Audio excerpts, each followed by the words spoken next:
यीशु मसीह के नाम में सबको जय मसीह की। परमेश्वर को धन्यवाद देना चाहते हैं कि परमेश्वर ने एक बार फिर से हम सबको ये मौका दिया है कि हम उसकी हमद व सिताइश करें। परमेश्वर को धन्यवाद देना चाहते हैं कि अभी तक परमेश्वर का अनुग्रह हम सब पर हुआ है और हम परमेश्वर के हाथों में महफूज हैं। आइए हम सब मिलकर परमेश्वर की हमद व सिताइश में कुछ कोरसेस गाएंगे।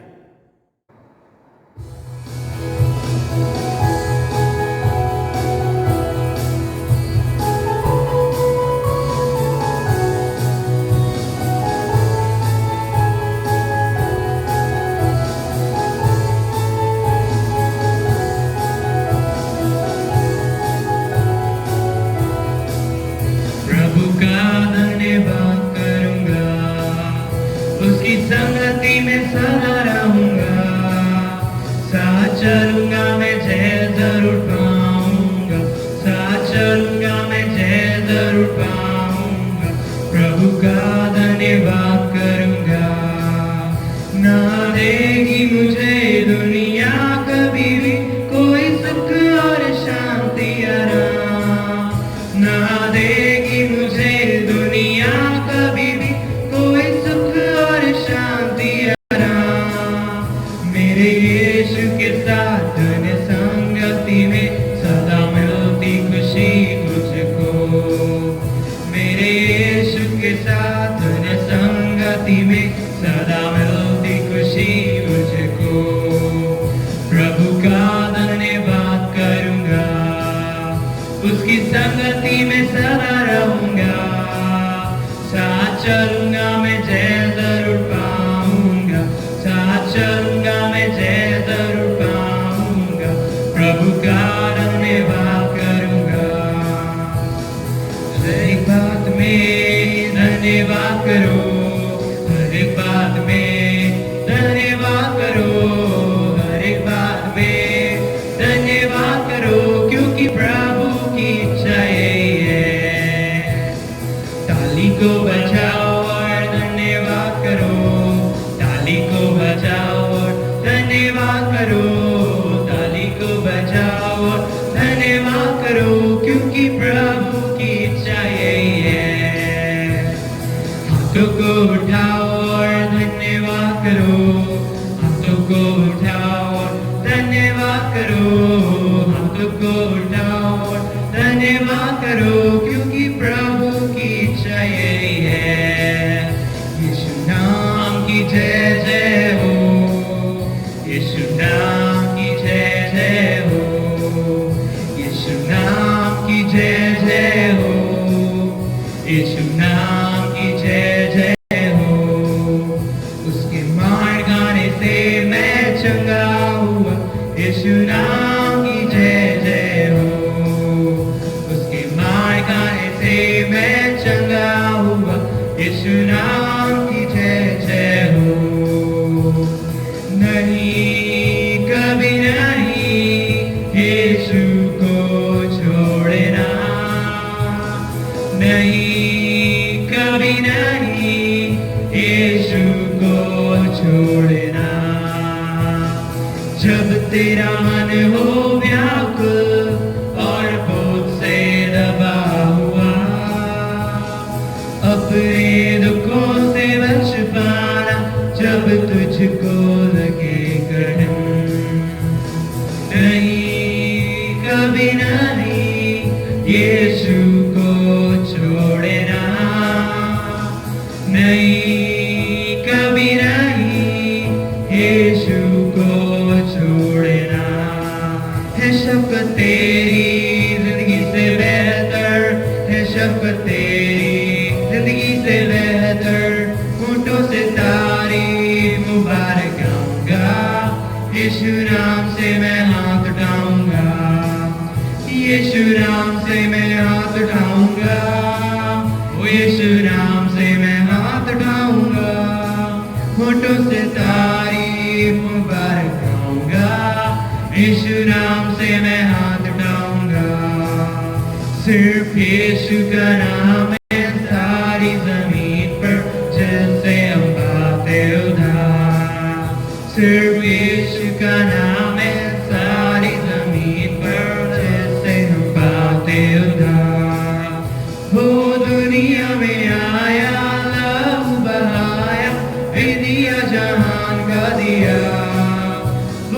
दुनिया में आया, लहू बहाया, दिया जान का दिया, हमको बचाने मुक्ति दिलाने यीशु सलीब पर हुआ, हमको बचाने मुक्ति दिलाने यीशु सलीब पर हुआ।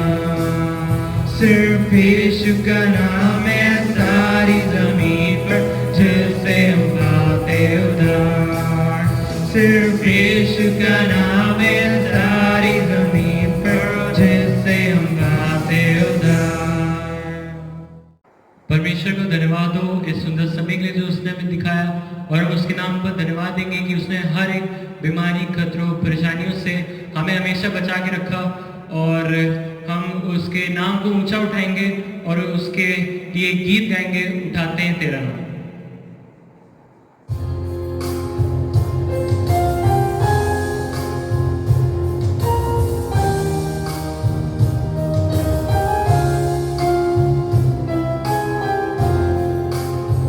उठाते हैं तेरा नाम, तेरी स्तुति करते हुए घुटनों पर हम आकर करते हैं तुझसे प्रार्थना।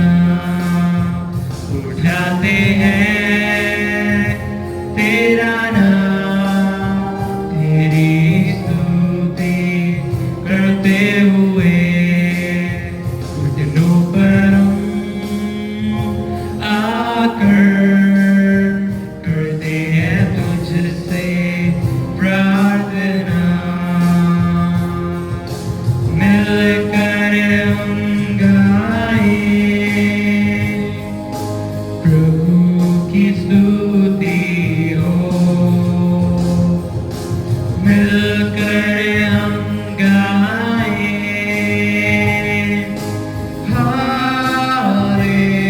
Hallelujah,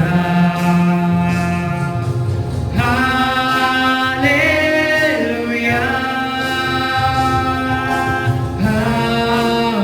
hallelujah. उठाते हैं तेरा नाम, तेरी स्तुति करते हुए घुटनों पर हम आकर करते हैं तुझसे प्रार्थना। आएगा मेरा यीशु, मिलेंगे हम एक दिन, जाएंगे हम उसके संग,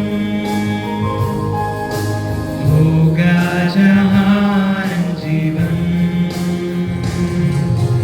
आएगा मेरा यीशु, मिलेंगे हम एक दिन, जाएंगे हम उसके संग, होगा जहान जीवन। मिलकर हम गाएं प्रभु की स्तुति हो, मिलकर हम गाएं हालेलुया, हालेलुया, हालेलुया। उठाते हैं तेरा नाम, तेरी स्तुति करते हुए घुटनों पर हम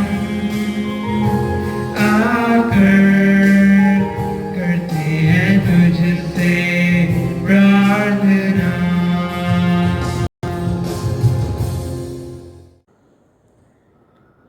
अब हमारे बीच में परमेश्वर का वचन सुनेंगे।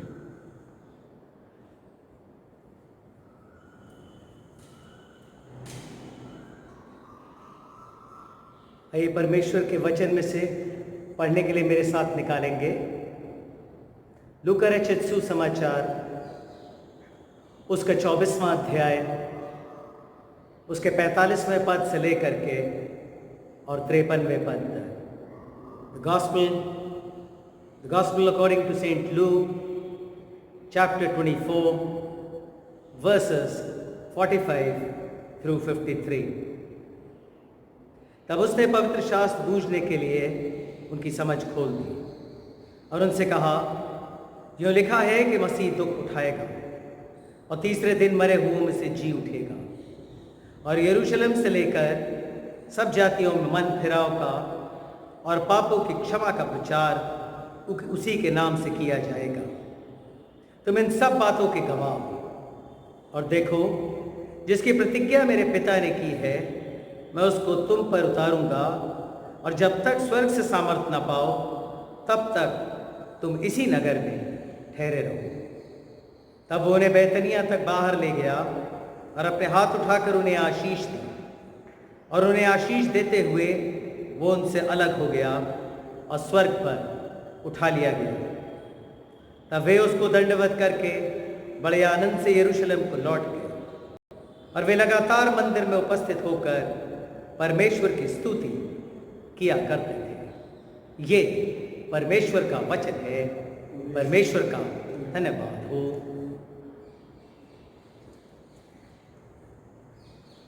प्रार्थना करें।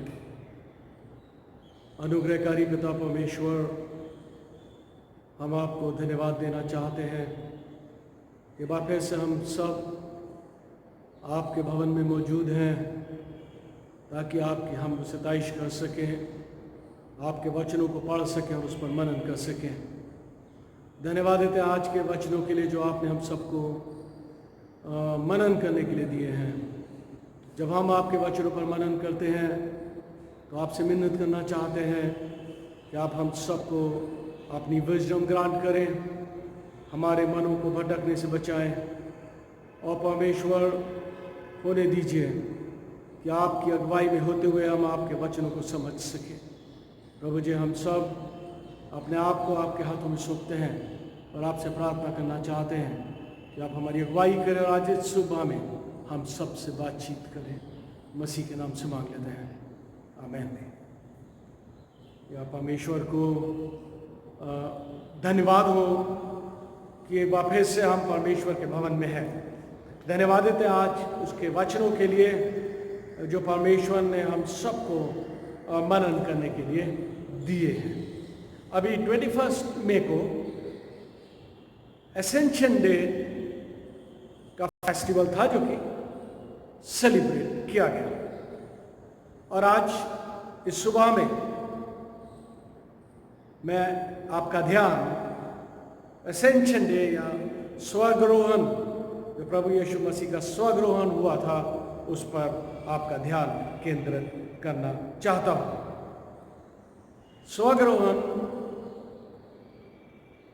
प्रभु यीशु मसीह की लाइफ का वो इवेंट है जब प्रभु यीशु मसीह सब के सामने, यानी कि अपने चेलों के सामने विजिबली सबको दिख रहे हैं और वो स्वर्ग में चले गए। प्रभु यीशु मसीह इस संसार में एक छोटे से बच्चे के रूप में आए, लेकिन जब वो यहाँ से जा रहे हैं तो वो एक अभिषेक किए हुए राजा के समान है जो कि वापस अपने घर जा रहा है। जब प्रभु यीशु मसीह की मिनिस्ट्री, अब उनकी अर्थली मिनिस्ट्री कंप्लीट हो गई, तो वो अपनी हेवनली मिनिस्ट्री में दाखिल हो चुके हैं और एक हाई प्रीस्टली वर्क जो कि हाई प्रीस्ट का होता है, इंटरसेशन करने का, लोगों के लिए इंटरसीड करने का, वो उसमें लगे हुए हैं। यानी कि प्रभु यीशु मसीह अब अपने लोगों के लिए वहां पर इंटरसीड कर रहे हैं। जब हम असेंशन की बात करते हैं या प्रभु यीशु मसीह के स्वर्गारोहण, तो हम पाएंगे कि परमेश्वर के कलाम में प्रभु यीशु मसीह के असेंशन के बारे में पहले से ही प्रोफेसी लिखी हुई थी। साम 110 वर्स 1 में लिखा हुआ है, मेरे प्रभु से यहोवा की वाणी ये है कि तू मेरे दाहिने हाथ बैठ जब तक कि मैं तेरे शत्रुओं को तेरे चरणों की चौकी ना कर दूं।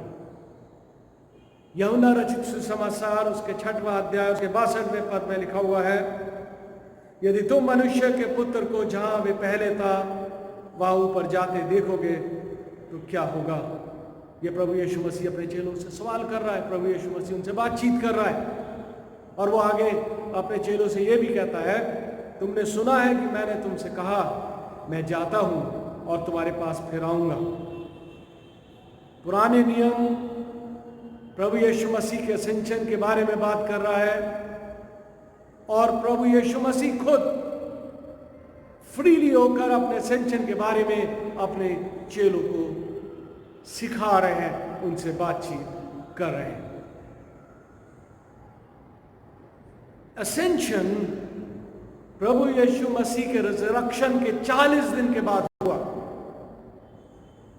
प्रभु यीशु मसीह 40 दिन तक इस दुनिया में क्यों रहा। ये एक सवाल हो सकता है कि यीशु मसीह का स्वर्गारोहण उसके जी उठने के 40 दिन के बाद ही क्यों हुआ। प्रभु यीशु मसीह 40 दिन तक क्या करता रहा, उसके भी कई रीजंस हैं।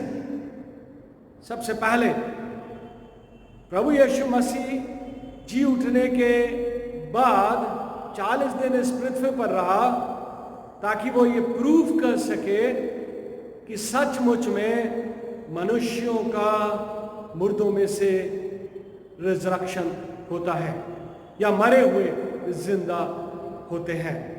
और ये जरूरी था ताकि प्रभु यीशु मसीह के चेलों का फेथ या लोगों का फेथ और प्रभु यीशु मसीह में पक्का हो सके। प्रभु यीशु मसीह 40 दिन तक और इसलिए इस अर्थ पर रहे ताकि वो अपने चेलों को और मिनिस्ट्री के क्रिश्चियन फेथ के इंस्ट्रक्शंस उनको दे सके। और प्रभु यीशु मसीह अब उनको अपने रिजरेक्शन के लाइट में और अच्छी तरह से समझा सकते थे। प्रेरितों के काम उसका 1 अध्याय और उसके 30 पद में लिखा हुआ है, उसने दुख उठाने के बाद बहुत से पक्के प्रमाणों से अपने आप को उन्हें जीवित दिखाया और 40 दिन तक वे उन्हें दिखाई देता रहा और परमेश्वर के राज्य की बातें करता रहा। एक्ट्स में बिल्कुल क्लियरली परमेश्वर का कलाम हमें सिखाता है कि वह 40 दिन तक परमेश्वर के राज्य का प्रचार करता रहा, उसको अपने चेलों को सिखाता रहा, क्योंकि आने वाले दिनों में उनको ही प्रभु यीशु मसीह के राज्य का प्रचार करना था। वो उनका फेथ और मजबूत करना चाहता था। इसलिए प्रभु यीशु मसीह 40 दिन तक इस दुनिया में रहा। आगे जब हम असेंशन को देखते हैं तो हम देखेंगे कि स्वर्गारोहण का तरीका क्या था। What was the manner in Jesus was ascended? लूका रचित सुसमाचार उसके 24वां अध्याय और उसके 11वें पद में लिखा हुआ है, और वे उन्हें आशीष देते हुए उनसे अलग हो गया और स्वर्ग पर उठा लिया गया। प्रभु यीशु मसीह ने जब जा रहा है, वहाँ पे साफ लिखा हुआ है, वो उनको आशीष देता हुआ दिखाई दे रहा है, उनको ब्लेस कर रहा है और वो ऊपर उठा लिया गया। हम लोग बाइबल में पढ़ते हैं, जब हम अपनी अपोस्टल क्रीड बोलते हैं तो हम कहते हैं कि वो स्वर्ग पर चढ़ गया और पिता के दाहिनी ओर विराजमान है। हमने बाइबल में ये भी पढ़ा हुआ है, जब स्तिफनुस को वो पथराव कर रहे थे तो क्या कहता है, वो क्या कहता है कि मैंने परमेश्वर के पुत्र को उसके दाहिनी ओर खड़े हुए देखता हूं। इसका क्या मतलब हुआ? इसका मतलब ये हुआ कि ये टेक्स्ट जो है ये हमें डैनियल नबी की उस इंपॉर्टेंट प्रोफेसी को पूरा करता हुआ दिखा रहा है, जो डैनियल उसका 7वां अध्याय और उसके 13वें और 14वें पद में मिलता है। आइए देखें वहां पर क्या लिखा हुआ है। वहां पर इस प्रकार लिखा हुआ है, मैंने रात में स्वप्न में देखा और देखो मनुष्य के संतान सा कोई आकाश के बादलों समेत आ रहा था, और वह उस अति प्राचीन के पास पहुंचा और उसको वे उसके समीप लाए। जब उसको ऐसी प्रभुता तब उसकी ऐसी प्रभुता, महिमा और राज्य दिया गया कि देश देश और जाति जाति के लोग और भिन्न भिन्न भाषा बोलने वाले सब उसके अधीन हो। उसकी प्रभुता सदा तक अटल और उसका राज्य अविनाशी ठहरा। जब प्रभु यीशु मसीह का असेंशन हुआ तो वो इस दुनिया का एक राजकुमार के तौर पर उसका अभिषेक हुआ, और डैनियल की ये प्रोफेसी पूरी हो रही है कि सब कुछ उसके अधीन कर दिया गया। असेंशन जो था वो विजिबल था, दिखाई चेलों को ने उसको देखा, और वो कोई एक सीक्रेट चीज नहीं थी। और जो डिसाइपल्स हैं, जो उसके अपोस्टल्स थे, वो उसके गवाह हैं।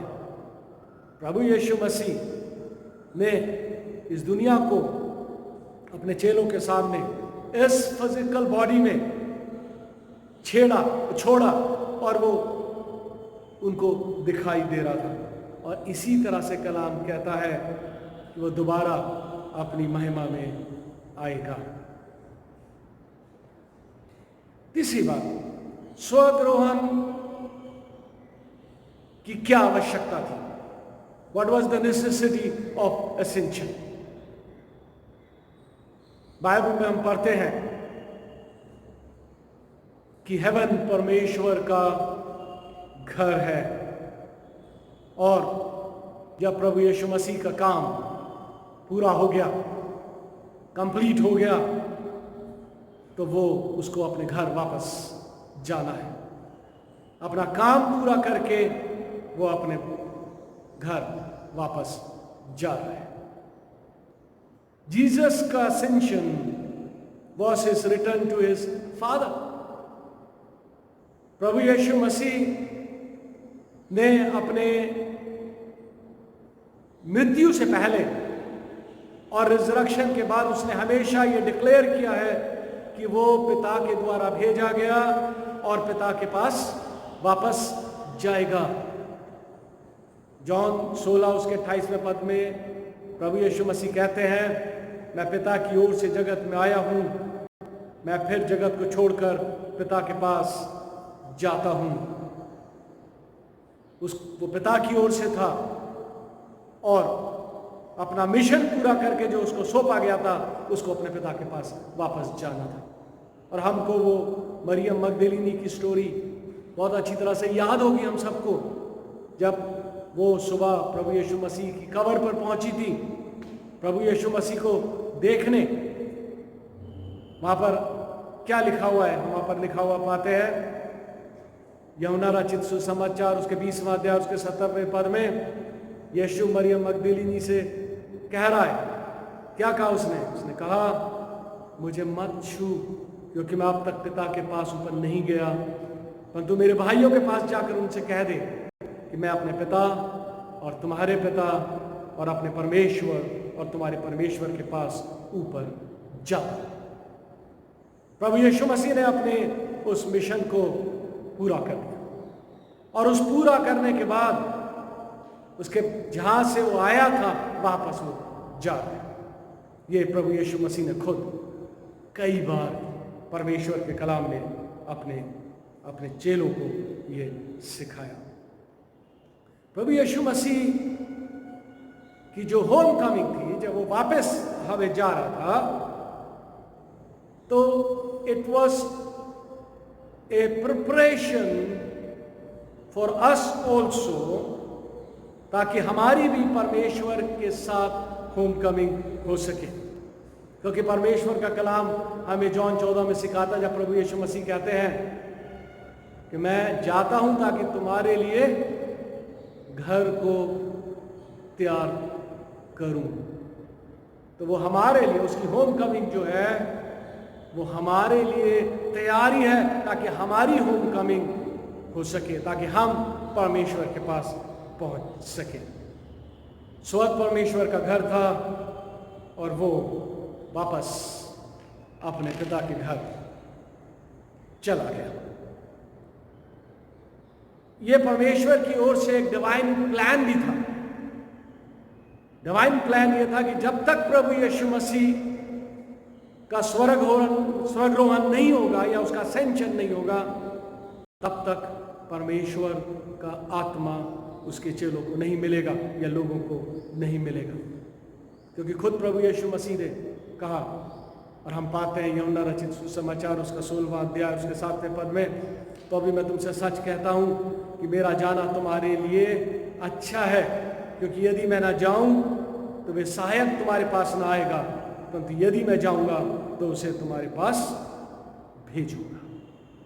तो प्रभु यीशु मसीह के जाने के बाद ही परमेश्वर का आत्मा उसके चेलों पर उंडेला गया, उसके लोगों पर उंडेला गया, और ये परमेश्वर की तरफ से एक डिवाइन प्लान था कि प्रभु यीशु मसीह वापस अपने पिता के पास जाए। और उसका एक और बहुत बड़ा असेंशन का जो एस्पेक्ट है वो ये है कि प्रभु यीशु मसीह ने के जाने से प्रभु यीशु की मिनिस्ट्री जो है वो सिर्फ पैलेस्टीन तक सीमित नहीं रही, बल्कि उसने लोगों को उसने अपने डिसाइपल्स को ये हुक्म दिया कि तुम दुनिया में जाओ और मेरे नाम का प्रचार करो, और मैं हमेशा तुम्हारे साथ हूं। That was possible only because of ascension. क्योंकि असेंशन होने के बाद ही परमेश्वर का आत्मा उनके चेलों को मिला, और चेले उस आत्मा से परिपूर्ण हो गए और उन्होंने इस दुनिया में जाकर परमेश्वर के कलाम का प्रचार किया।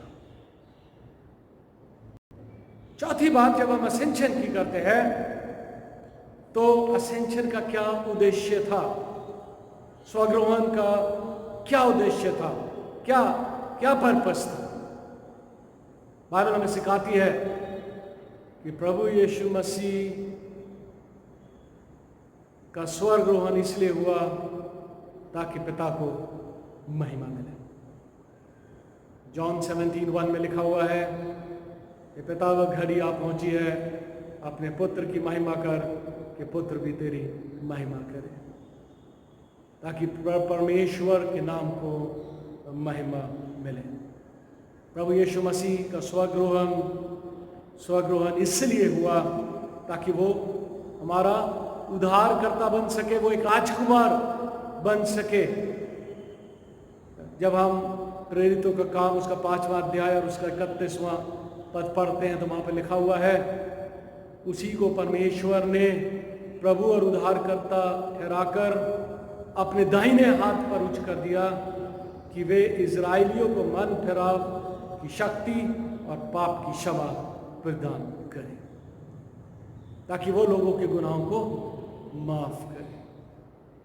उसको परमेश्वर ने इतना ऊंचा कर दिया, इतना उच्च स्थान दे दिया, ताकि वो इजराइलियों को और लोगों को मन फिराव की शक्ति प्रदान करे, मन फिराव की शक्ति प्रदान करे, और उसके साथ साथ उनके पापों को भी क्षमा करे। प्रभु यीशु मसीह का असेंशन का उद्देश्य यह था कि वो सारे लोगों के लिए एक उसके पास या स्वर्ग में पहुंचने के लिए एक रास्ता खोल रहे हैं। क्योंकि इब्रानियों की पुस्तक उसका 6वां अध्याय उसके 20वें पद में हम पाते हैं, जहाँ पर इस प्रकार लिखा हुआ है, यीशु ने मलकिसिदक की रीति पर सदाकाल का महायाजक बनकर हमारे लिए अगुए के रूप में प्रवेश किया है। वो हमारा अगुआ है, और हम उसके पीछे हमें भी वहाँ पर पहुँचना है। और प्रभु यीशु मसीह हमारा अगुआ ठहरा है। प्रभु यीशु मसीह ने खुद अपने कलाम में, आगे हम पढ़ते हैं, लिखा हुआ है कि मैं तुम्हारे लिए जगह तैयार करने जाता हूँ।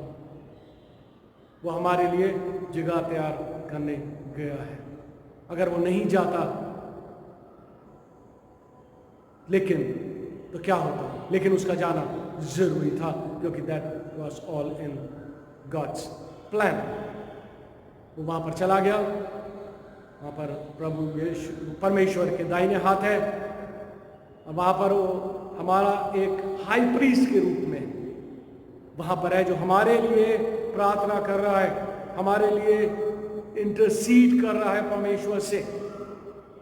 और बड़ी खूबसूरती से इब्रानियों का लिखने वाला हमको 9वां अध्याय और 24वें पद में सिखाता है कि मसीह ने उस हाथ के बनाए हुए पवित्र स्थान में, जो सच्चे पवित्र स्थान का नमूना है, प्रवेश नहीं किया, पर स्वर्ग में ही प्रवेश किया, ताकि हमारे लिए परमेश्वर के सामने दिखाई दे।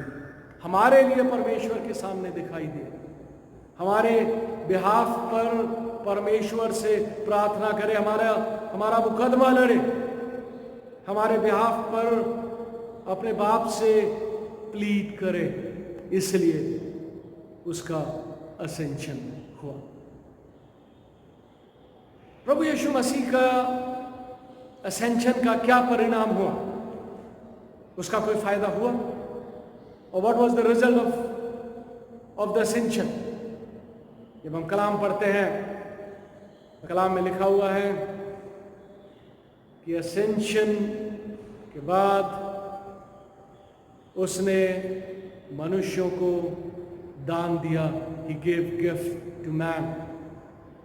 इफिसियों की पत्री उसका 4वां अध्याय उसके 8वें पद में लिखा हुआ है, वे ऊंचे पर चढ़ा और बंदियों को बांध ले गया और मनुष्यों को दान दिए। जब हम आगे पढ़ते हैं तो वहां पर उन दान के बारे में भी लिखा है, जो दान प्रभु यीशु मसीह ने दिए अपनी कलीसिया को। क्या दान है वो? 11वें पद में लिखा हुआ है, इफिसियों उसका 4वां अध्याय और उसके 11वें पद में लिखा हुआ है, उसमें कुछ को प्रेरित नियुक्त करके, कुछ को भविष्यद्वक्ता नियुक्त करके, और कुछ को सुसमाचार सुनाने वाले नियुक्त करके, कुछ को रखवाले और उपदेशक नियुक्त करके दे दिया, जिससे पवित्र लोग सिद्ध हो जाएं और सेवा का काम किया जाए और मसीह की देह उन्नति पाए। और उसने कलीसिया को यह दान दिया, उसने उनको उनकी रखवाली करने के लिए लोगों को नियुक्त किया, भविष्यद्वक्ताओं को नियुक्त किया, प्रेरितों को नियुक्त किया, और उसने प्रचारकों को नियुक्त किया।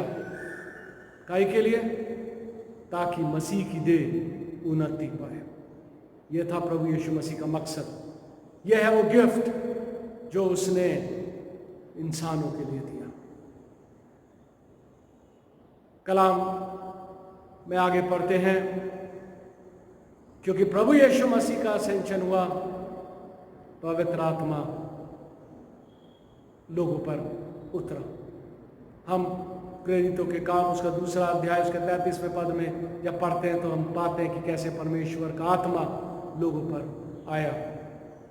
प्रभु यीशु मसीह का असेंशन हुआ है तो हम बोलली परमेश्वर से प्रार्थना कर सकते हैं, हम उसके पास प्रार्थना में आ सकते हैं, क्योंकि हम जानते हैं कि हमारा मसीह जो है वो जिंदा है और अपने बाप के दाहिने हाथ बैठा है।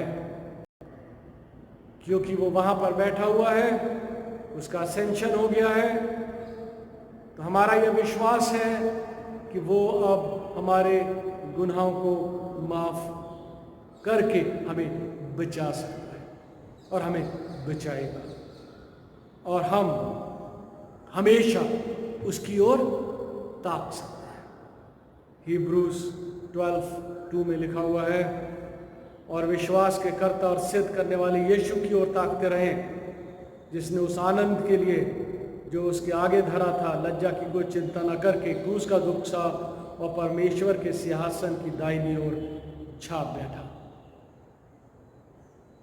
He is an encouragement to us. वो सारे दुख और तकलीफ सहकर वहां पर प्रभु के दाहिने बैठा है। हम उसकी तरफ देख सकते हैं। जब हम प्रभु यीशु मसीह के लिए अगर सताए जाते हैं, दुख और तकलीफ उठाते हैं, तो हमारे सामने प्रभु यीशु मसीह की तस्वीर आती है कि वो भी सताया गया और परमेश्वर के पास बैठा है, और हम उससे सीख सकते हैं।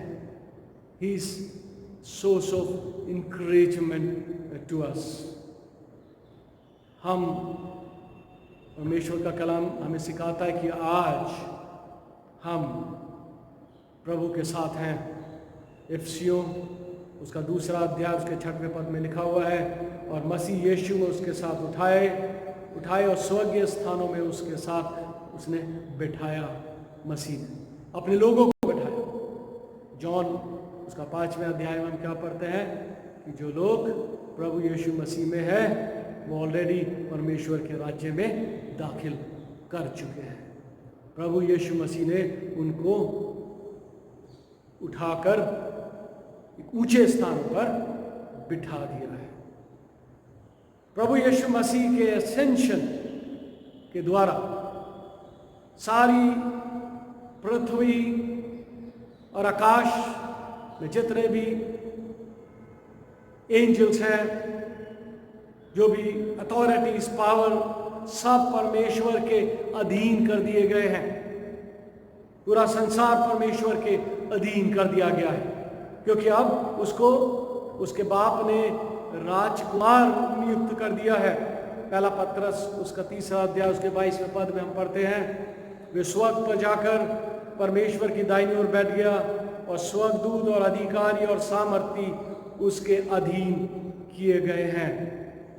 उसका असेंशन प्रभु यीशु मसीह का राज तिलक है। उसका राज तिलक हुआ है। वो उसको इस दुनिया का राजकुमार नियुक्त किया गया है। प्यारे भाई और बहनों, प्रभु यीशु मसीह के असेंशन के बारे में पहले से ही प्रोफेसीज थी जो पूरी हो गई। प्रभु यीशु मसीह का असेंशन जो है, that was is written back to his father। स्वर्ग रोहन की आवश्यकता थी, क्योंकि अगर प्रभु यीशु मसीह के जाने के बाद ही, जैसा उसने कहा कि उसका आत्मा सहायक, एडवोकेट को आना था, और वो आज भी निरंतर अपने लोगों की अगुवाई करता है। और प्रभु यीशु मसीह के स्वर्गरोहण का उद्देश्य हमने देखा है। लेकिन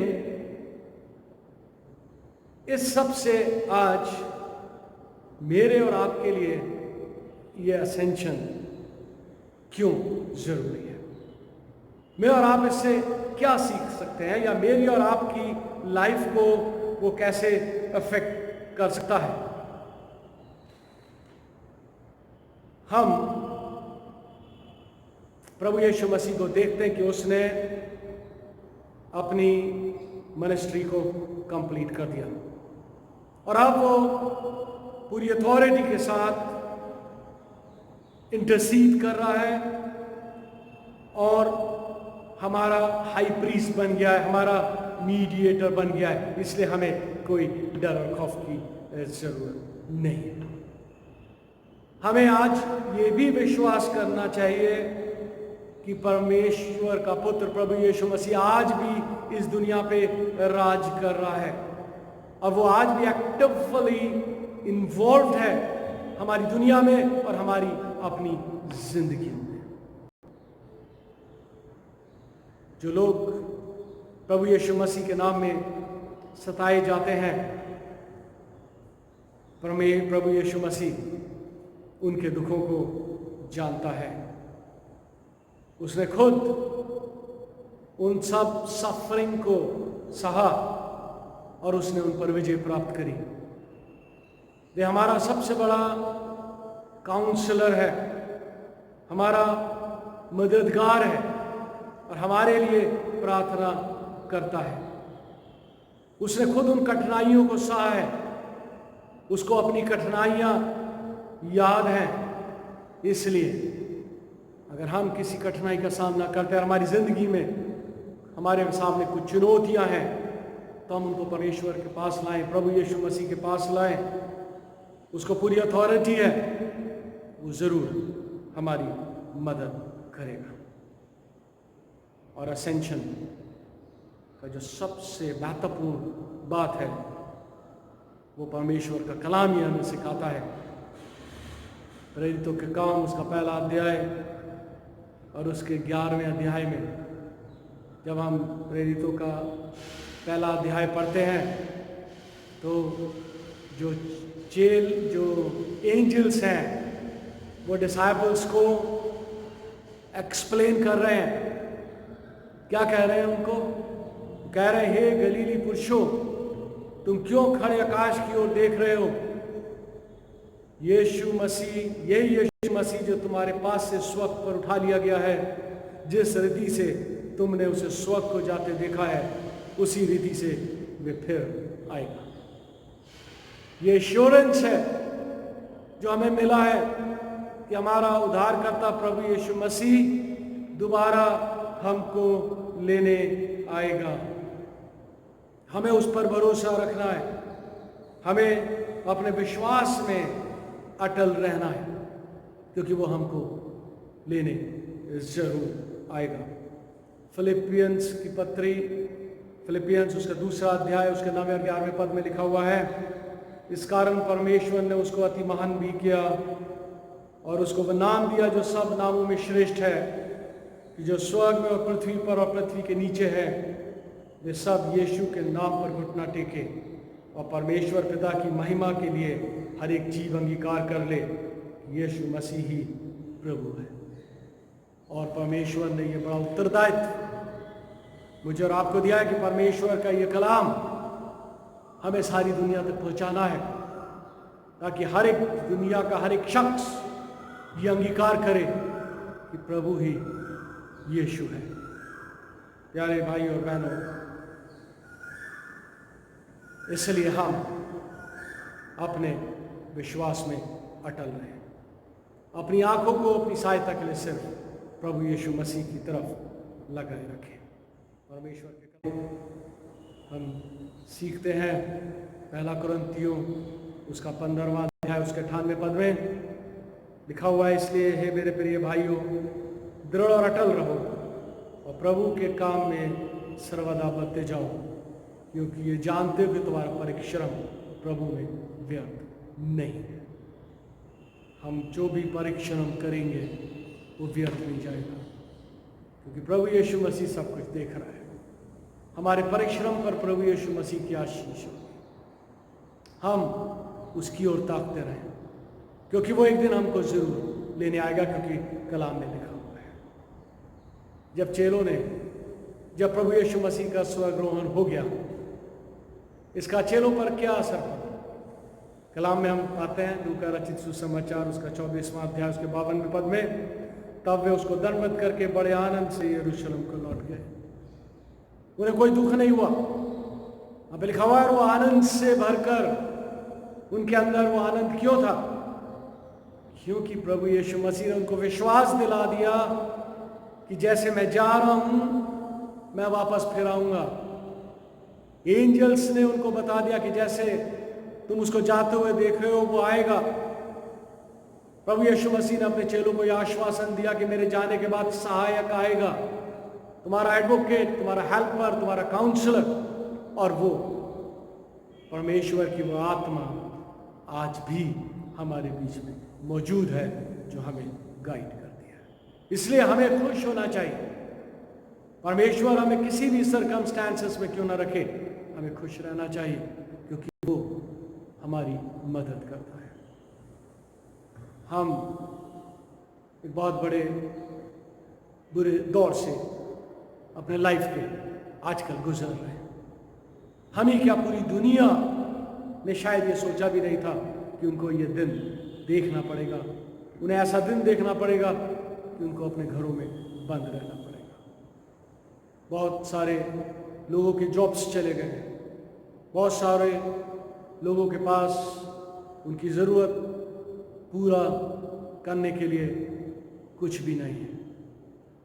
लेकिन प्यारे भाई और बहनों, परमेश्वर का कलाम मुझे आश्वासन और आपको आश्वासन देता है कि हम अपना धैर्य न खोएं, अपने विश्वास में अटल रहें, क्योंकि प्रभु यीशु मसीह हमको देख रहा है, हमारी सफरिंग को देख रहा है और वो हमारे लिए इंटरसीड कर रहा है। और ये समय जल्दी खत्म, इस संसार से ये समय जल्दी खत्म, क्योंकि परमेश्वर प्रभु यीशु मसीह खुद इस दुनिया के लिए इंटरसीड कर रहा है। और परमेश्वर ने हमें चुना है ताकि हम इस संसार के लिए इंटरसीड करें। इसलिए हम रोज प्रभु यीशु मसीह से प्रार्थना करें ताकि जल्द से जल्द जो विपत्तियां हैं, जो सफरिंग है, किसी भी प्रकार की कोई भी सफरिंग क्यों ना हो, वो जरूर दूर होगी। हम हमेशा उसकी बाट जोते रहें। उसने अपने कलाम में हमें सिखाया है कि उसके आने से पहले तुम दुनिया के हालात खराब हो जाएंगे, तुम ये सब बातें, घटनाएं, ऐसी घटनाएं होते हुए देखोगे, भूखमरी, अर्थक्वेक, महंगाई, और आज सब कुछ हमारे सामने हो रहा है। ये चिन्ह है कि प्रभु यीशु मसीह की दूसरी आमद बहुत निकट है। इसलिए हम अपने आप को पूरी तरह से तैयार रखें, क्योंकि ये प्रभु यीशु मसीह का वायदा था कि वो एक दिन दोबारा आएगा। और आज कलीसिया उसकी वही बात जो रही है। काश की कलीसिया का ये विश्वास हमेशा पुख्ता रहे, हमारा ये विश्वास हमेशा प्रभु यीशु में मजबूत रहे और हम ताकते रहें और अपने आप को तैयार रखें कि जब वो आए तो हम उसके राज्य के वारिस हो सकें। परमेश्वर का कलाम हमें ये सिखाता है कि जब प्रभु यीशु मसीह अब दोबारा लौट के आएगा, क्यों आएगा? ताकि वो न्याय कर सके, न्याय कर सके। हम आए हमारे बाप की दुआ करते हैं और उसमें क्या पढ़ते हैं? क्या हम रोज अपनी उस आए हमारे बाप की दुआ में क्या रिसाइट करते हैं? परमेश्वर से क्या प्रार्थना करते? तेरा राज्य आए और तेरी इच्छा जैसे स्वर्ग में पूरी होती है वैसे पृथ्वी पर भी हो। और प्रभु यीशु मसीह फिर से इस दुनिया में आएगा ताकि उसका राज्य स्थापित हो। जब हम रेवलेशन पढ़ते हैं उसमें पिक्चर है कि प्रभु यीशु मसीह इस दुनिया में आएगा और कैसे उसका राज्य यहाँ पर स्थापित होगा। और जब वो आएगा तो उसका न्याय नहीं होगा, अब वो खुद न्याय करने के लिए आएगा। और मैं और आप उसी जो फ्यूचर, ग्लोरियस फ्यूचर की जो पिक्चर परमेश्वर का कलाम हमें देता है वो हमारे सामने होनी चाहिए और हम निरंतर आगे बढ़ते रहना चाहिए। परमेश्वर को धन्यवाद देता रहना चाहिए। परमेश्वर से प्रार्थना है कि परमेश्वर हम सबको हिदायत से आशीष दे, हमारा मार्गदर्शन करते रहे और होने दें कलीसिया उसके आने की बाट जोती रहे। आमीन। दुआ करें। सर्वशक्तिमान पिता परमेश्वर, हम आपको एक बार फिर हृदय से धन्यवाद देना चाहते हैं आपके वचनों के लिए जो आज आपने हमें दिए। प्रभु जी, आपसे प्रार्थना है कि आप हम सबसे बातचीत करें, हमें अपनी आशीष दें और होने दीजिए हम हमेशा अपनी आंखों को आपकी तरफ लगाए रखें। हम जानते हैं प्रभु जी कि आप एक बार फिर से अपनी महिमा में जल्द आने वाले हैं। होने दीजिए हम सब उस दिन के लिए हमेशा तैयार रहें। प्रभु जी, हम सब अपने गुनाहों खताओं को आपके सामने लाते हैं। आपसे प्रार्थना है कि आप हम पर रहम करें, हमको हमेशा तैयार रखें ताकि जब आप आए तो हम आपके राज्य के वारिस हो सकें, उसके सिटीजन्स बन सकें। प्रभु जी, हम आपसे प्रार्थना करना चाहते हैं खासतौर से अपने क्राइस्ट चर्च परिवार के लिए। हमारे इस परिवार पर आप अनुग्रह का हाथ बनाए रखें। हमारे इस परिवार में जो लोग बीमार हैं, दुख और तकलीफ में हैं, आप उनकी सुधि लें और उनको चंगाई बख्शें। प्रभु जी, विशेष तौर से हम प्रार्थना करना चाहते हैं जबकि हमारे संसार में एक बहुत बड़ी आपदा आई हुई है। लोग परमेश्वर इस महामारी से परेशान हैं। उससे मिन्नत करना चाहते हैं कि आप अपना हाथ बढ़ाएं और परमेश्वर इस बीमारी को इस दुनिया से जल्द दूर करें ताकि लोग एक नॉर्मल जीवन व्यतीत कर सकें। जो लोग परमेश्वर इस बीमारी से इन्फेक्टेड है उनके लिए भी प्रार्थना कि आप उनको चंगाई बख्शे। जो ऐसे लोगों की मदद कर रहे हैं, उनको ट्रीट कर रहे हैं, उन पर आपकी आशीष हो। और प्रभु जी, जो बहुत सारे लोग हैं जो लोगों की मदद करने में लगे हुए हैं, उन पर भी आपका अनुग्रह कहा। प्रभु जी, हम आपसे प्रार्थना करना चाहते हैं खास तौर से अपने कंट्री के लिए, हमारे इस देश पर आपका अनुग्रह कहा। हमारे देश से परमेश्वर इस बीमारी को जल्द से जल्द ख़त्म करें। हमारे देश के अधिकारियों को अपनी विजडम ग्रांट करें परमेश्वर, ताकि वो जो भी निर्णय ले परमेश्वर वो हमारे देश की बेहतरी के लिए, हमारे देश की जनता की बेहतरी के लिए हो सके। प्रभु जी, हम विशेष तौर से प्रार्थना करना चाहते हैं उन माइग्रेंट लेबर्स के लिए, क्योंकि परमेश्वर अपने घरों को जाना चाहते हैं। आप उनके लिए इंतज़ाम करें ताकि वो अपने घर पर पहुँच सकें। जिनके पास खाना नहीं है परमेश्वर, उनको खाना दें। जिनके पास पानी पीने के लिए नहीं है परमेश्वर, आप उनके लिए पानी का इंतज़ाम करें इस गर्मी के मौसम में, जबकि परमेश्वर छोटे बच्चे भी उनके साथ हैं, वो परेशान। आपसे प्रार्थना है कि आप उनकी परेशानियों को देखें परमेश्वर और उन पर अपना रहम का हाथ लगाएं। प्रभु जी, बाकी समय में भी आप हम सबके साथ रहें, हम सबकी अगुवाई करते रहें और हम सबको अपनी महिमा के लिए इस्तेमाल करें। सब आदर और महिमा आपको देते हैं और इस प्रार्थना को अपने उद्धार करते हैं प्रभु यीशु मसीह के नाम से मांग लेते हैं, आमीन। आए हमारे बाप जो आसमान पर है, तेरा नाम पाक माना जाए, तेरी बादशाह, तेरी मर्जी जैसे आसमान में पूरी होती ज़मीन में। भाई रोज़ की रोटी आज आप हमारे अपराधों को क्षमा करें जैसे हमने अपने अपराधियों को क्षमा किया। आप हम परीक्षा बुराई से बचाए, राज्य पराक्रम महिमा अब अवसर आपका है, आमीन। हमारे प्रभु यीशु क्रीस्त का अनुग्रह, परमेश्वर पिता का प्रेम और पवित्र आत्मा की सहभागिता अब से लेकर हमेशा हम सबके साथ होती रहे।